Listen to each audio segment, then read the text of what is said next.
Gaza की deal होते ही हिंदुस्तान, पाकिस्तान, बांग्लादेश, नेपाल के मुसलमानों को, जो बेचारे जाहिर सी बात है मोहब्बत में है गाजा की, तो उनको ये ज़्यादा उम्मीद हो गई कि अरे अब तो डील हो गई, अब इजराइल हमला। देखिए, एक बात बहुत क्लियर सुनिए, मैं आपसे जो भी कुछ कह रहा हूँ कि गाजा में सीज फायर हो गया है, मैं नेतन्याहू के मामू का बेटा तो हूँ नहीं कि अगर नेतन्याहू हमला करेगा तो वो मुझसे रजा भाई अस्सलाम वालेकुम, मैं आपकी इजाज़त है तो मैं गज़ा पर हमला कर दूं, या मैं गज़ा पर हमला करने जा रहा हूं, बस आपको बता रहा हूं। ऐसा तो नहीं करेगा नेतन्याहू। और नेतन्याहू का पहले मिजाज समझ लीजिए, यानी इजराइल का मिजाज। 2 साल से समझा रहा हूं, हर वीडियो में ये बात बोलता हूं कि भाई वो उसका नेचर है, इजराइल का नेचर है डील तोड़ना, लिखित में हो या वर्बली हो। एक डायलॉग आपको मेरा याद होगा, ऐसा कोई सगा नहीं जिसे अमेरिका इजराइल ने ठगा नहीं। तो ये नेचर है। अब अगर इजराइल गाजा पर हमला कर रहा है तो इसमें अरे यार रजा भाई आपने तो वीडियो, भाई जब वीडियो बनाई तो उसमें अरब देशों ने लिखा है, एग्रीमेंट हो गया है, तमाम वो फोटो तस्वीरें मैंने दिखाई हैं, लेकिन मैंने इससे पहले के अपडेट में क्लियर किया है विद मैप कि फर्स्ट स्टेज में वो 3-4 शहरों से बाहर निकलेगा, पूरे गाजा से नहीं। फॉर एग्जाम्पल पूरे पाकिस्तान पर मान लीजिए इजराइल का कब्जा है, और जब डील होती है तो इजराइल कहता है कि हम सिर्फ इस्लामाबाद से बाहर निकलेंगे पहले स्टेप में। तो जब इजराइल इस्लामाबाद से निकलना शुरू होगा या जो भी, तो वो इस्लामाबाद पर अटैक नहीं करेगा, लेकिन दूसरे इलाके में, दूसरे शहरों पर जहां इजराइल मौजूद है, जब वहां कोई भी जाएगा, ये कहता हुआ अब तो सीज फायर हो गया, हम तो वहां जा सकते, तो इजराइल वहां बम भी दागेगा, इस्लामाबाद पे नहीं, इस्लामाबाद के बाहर बम भी दागेगा, मिसाइल भी दागेगा, फाइटर जेट भी उड़ाएगा। ये सिंपल सी चीज आप लोगों को समझ में आनी चाहिए। बहरहाल आगे बढ़ते हैं। फ्रांस ने जो बात कही है, यही बात मेन है जिस पर मैं आने वाला था, लेकिन फ्रांस के राष्ट्रपति ने मुझसे पहले कह दिया। ये दिमाग में मेरे बात चल रही थी। बहुत सही कहा है कि फिलिस्तीन खतरे में है। जो गाजा की डील हुई, पहले रिपोर्ट लगाओ यार, ये बड़े तड़पने लगते हैं फौरन, भाई ये वहां से बात बोल दी। ये देखो, मैक्रोन ने कहा है कि गाजा की जो डील है वो एक बेहतरीन और बड़ी उम्मीद है, अच्छी चीज है, लेकिन इजराइल जो वेस्ट बैंक में कब्जा कर रहा है, फिलिस्तीन के इलाकों में अपने कब्जे बढ़ा रहा है, इससे आगे कॉन्फ्लिक्ट बढ़ेगा, चीजें खराब होंगी, सेफ्टी नहीं होगी, और सिर्फ गाजा की डील से फिलिस्तीन का मामला हल नहीं होगा। बात हकीकत। चंद सवाल आप अपने आप से पूछिए। चलिए, गाजा में डील हुई है, अल्हम्दुलिल्लाह अल्हम्दुलिल्लाह अल्हम्दुलिल्लाह, लेकिन 2 स्टेट सॉल्यूशन होगा क्या? नेतन्याहू अभी भी 2 स्टेट सॉल्यूशन नहीं मान रहा है भाई, वो कह रहा नहीं करूंगा भाई, 2 स्टेट सॉल्यूशन मैं मानूंगा ही नहीं। पहली बात, क्या वेस्ट बैंक पर उसने जो कब्जे किए पिछले 2 साल में, आपको पता है? अगर आप मुझे देखते हैं तो मैं आपको रोज बताता हूं, रोज दिखा भी रहा था। आप थक गए थे, रजा भाई वेस्ट बैंक छोड़ो, आप गाजा बताओ, मेरी जिद मैंने दिखाया आपको।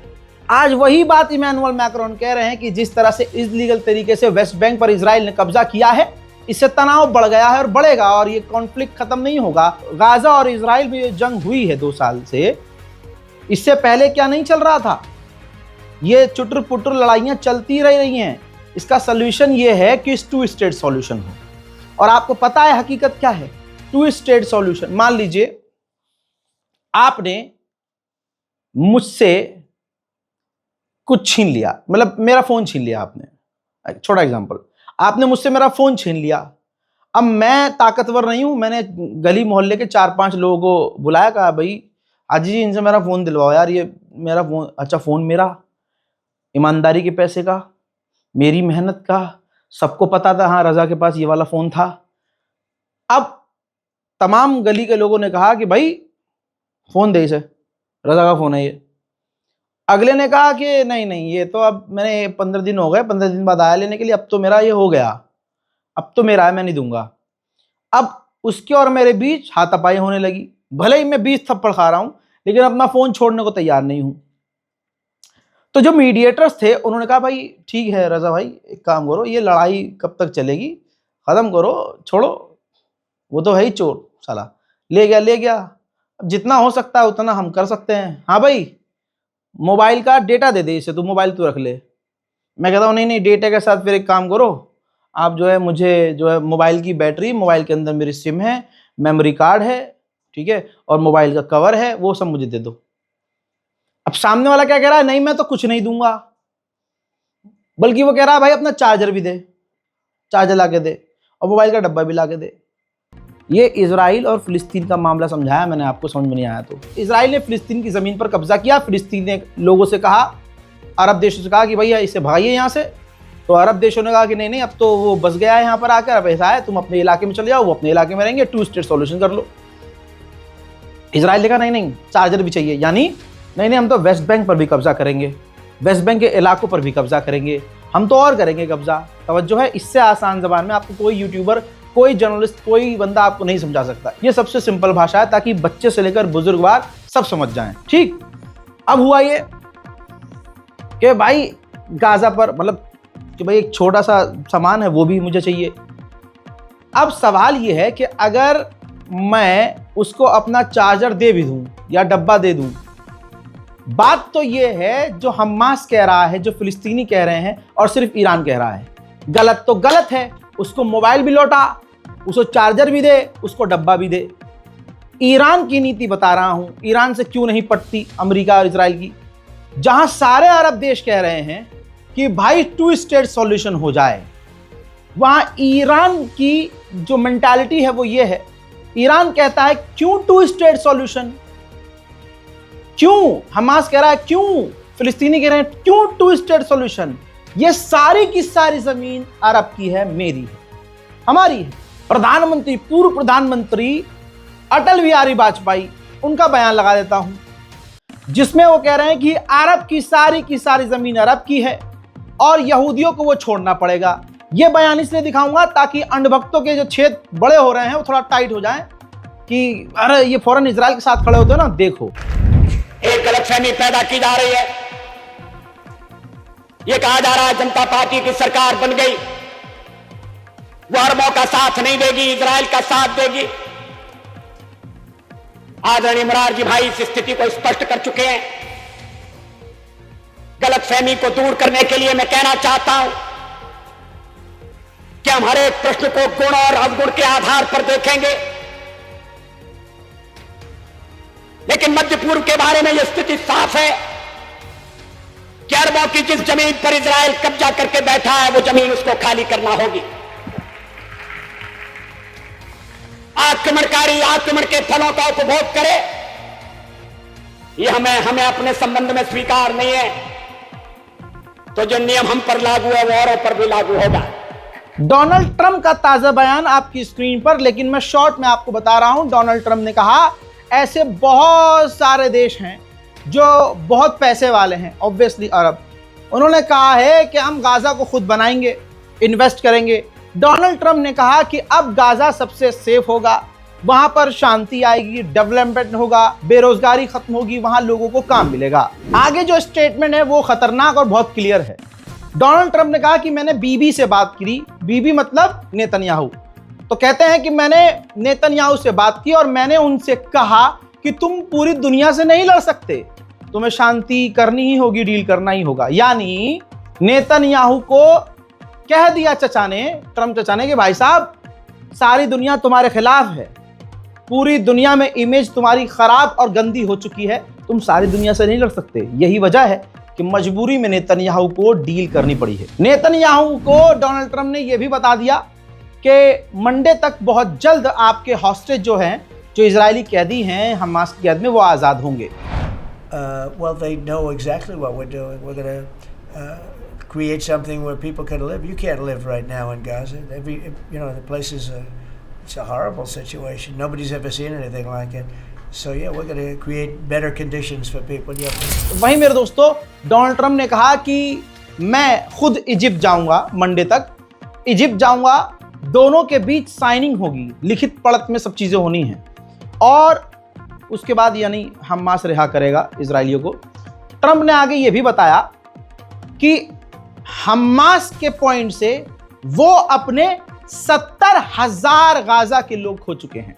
पत्रकारों से बात करते हुए डोनाल्ड ट्रंप ने कहा, पत्रकारों ने कहा कि भाई आप गाजा क्या करेंगे, गाजा में कैसे रहेंगे? तो डोनाल्ड ट्रंप ने पत्रकारों को कहा कि आप गाजा में नहीं रह सकते, हम ऐसा गजा बनाएंगे कि आप वहां रह सके। यानी वहां मैंने बताया था ना कि भाई बारूद ही बारूद है जमीन पर, जमीन गजा की बंजर हो चुकी है, रहने लायक कोई जगह नहीं है।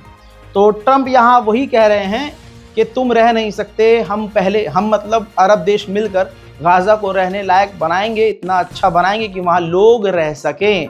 वहीं उन्होंने कहा ट्रंप ने कि मैं आने वाले मंडे ट्यूसडे जाऊंगा क्योंकि इजराइल ने मुझे अपनी पार्लियामेंट में बुलाया है, मैं वहाँ स्पीच दूंगा। अब यहाँ पर पत्रकार ने 2 स्टेट सॉल्यूशन पर पूछा कि आप 2 स्टेट सॉल्यूशन पर क्या कहेंगे? तो भाई यहाँ ट्रंप खेल गया। ट्रंप ने कहा कि मैं इस पर कोई राय नहीं देना चाहूँगा, इसमें मेरा कोई व्यू पॉइंट नहीं है, जैसा वो चाहेंगे मतलब जैसा वो करेंगे सामने से। यानी एक तरह से फिलिस्तीन के लिए कह दिया कि अगर वो आड़े टेढ़े रहे तो समझ रहे हैं आप। यानी जैसे मैं आपको ये एक्सप्लेन नहीं कर पा रहा हूँ कि ट्रंप क्या कहना चाह रहा था, वैसे ही जेन्युइनली ट्रंप भी कुछ नहीं बोल पाया। ये वीडियो जरा ध्यान से सुन लीजिए। On what? What is your view now on a two-state solution today? I don't have a view. I'm going to go with what they agree to. Mr. President. Israel America का ये इतिहास है, वो धोखा देते हैं। इसलिए इस बात पर हम दुआ करें और आप भी करें कि गाजा में जंग बंद हो। लेकिन दूसरी तरफ डोनाल्ड ट्रंप की बयानबाजी गोल गोल है। पत्रकार ने पूछा कि इस बात की क्या गारंटी है कि इजराइल गाजा पर दोबारा हमले नहीं करेगा? तो डोनाल्ड ट्रंप ने कहा कि पहला स्टेप तो हमारा ये है, जो मेन फोकस है, कि हम इजराइल के तमाम कैदियों को पहले आज़ाद कराएं, फिर उसके बाद हम सोचेंगे हमें क्या करना है। समझ गए ना आप? तो ये डील है, अभी तक है। इसकी 2 वजह हो सकती है जो पर्सनली मुझे लग रही है कि एक तो डोनाल्ड ट्रंप चाह रहा है कि आजकल में मुझे पहले नोबेल पीस प्राइज मिल जाए और इजरायली कैदियों को आज़ाद करा लिया जाए, उसके बाद अगर हमला करना होगा तो करेंगे, तबाही करना होगा तो करेंगे। देखिए ऐसा लग रहा है क्योंकि ये लोग हमेशा से ठगते आए हैं। अब ये बयान लगाओ, स्पेशली ये वाला बयान लगाना लगाओ। Looking ahead, what guarantees Hamas disarms and that Israel doesn't resume bombing once the hostages Well, are the first thing released? we're doing is getting our hostages back, okay? And that's what people wanted more than anything else. They wanted these hostages back that have lived in hell like nobody has ever even dreamt possible. And after that, we'll see. But they've agreed to things, and I think it's going to move along pretty well. इसके बाद Donald Trump ने यह भी कहा कि किसी को Gaza से जबरदस्ती निकाला नहीं जाएगा, बल्कि उल्टा होगा। उल्टा मतलब ये होगा कि गाजा से जो लोग भागे हैं उनको वापस लाया जाएगा। लेकिन डोनाल्ड ट्रंप ने ये क्लियरिफिकेशन नहीं दिया कि इसका क्या मतलब है, लेकिन उन्होंने यही बोला किसी को गाजा से बाहर जबरदस्ती नहीं निकालेंगे, बल्कि इसका उल्टा होगा। Yeah, nobody's going to be forced to leave. No, it's just the opposite. This is a great plan. This is a great peace plan. This is a plan that was supported by everybody. I mean, as I said, they're dancing in the streets of many, many countries right now. वहीं Israel के तेवर बदले हैं, लेकिन उम्मत मुस्लिमा भरोसा नहीं कर रही है, यूं कहूं दुनिया भरोसा नहीं कर रही है। इजराइल के विदेश मंत्री ने कहा कि इजराइल अब नॉर्मलाइजेशन चाहता है, शांति